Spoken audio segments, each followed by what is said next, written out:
They would have so much control over everything if they had that. If this information was all released, it could fall into the wrong hands. They're using security as a cover for illicit or illegal or even treasonous activities.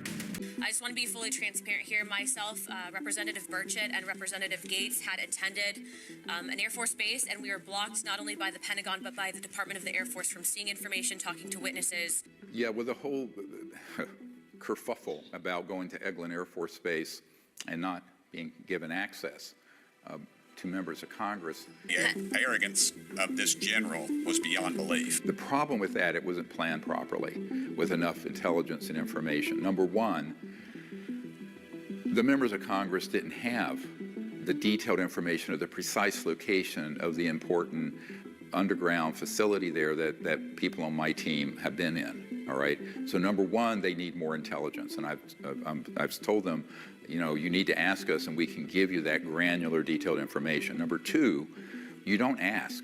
You show up with law enforcement and say, we are going to, under the authority of the Constitution, see this. And you don't go in there and knock on the door and say, pretty please. And I have actually since then said this to members of Congress. Let me give you an analogy. Let's say there's, you know, the Gambino crime family back in the day, and they have a storefront selling pizza, right? And in the back, you know, there's drug running and all kinds of money laundering or whatever going on. You don't go to that pizza parlor, knock on the front door and say, pretty please, can I see what's in the back and see your criminal operation? Right? Who does that? Non-human intelligence exists. Non-human intelligence has been interacting with the planet.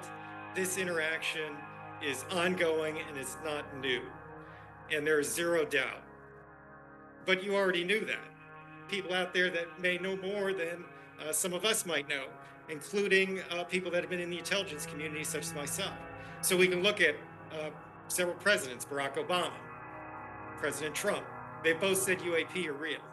We can look at, as was mentioned earlier, Chris Mellon, Dave Grush, Lou Elizondo have said non-human intelligence is real. We can look at Lord of the Fleet, Lord Hill Norton, a chief of the defense staff in the United Kingdom in past years, have said UFOs are real. We can look at the first Earl Mountbatten of Burma in the United Kingdom again, that have said UFOs are real.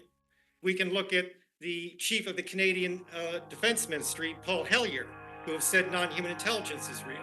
We can look at Haim Eshed, who is the Israelis' father of their space program, who has said non-human intelligence is real.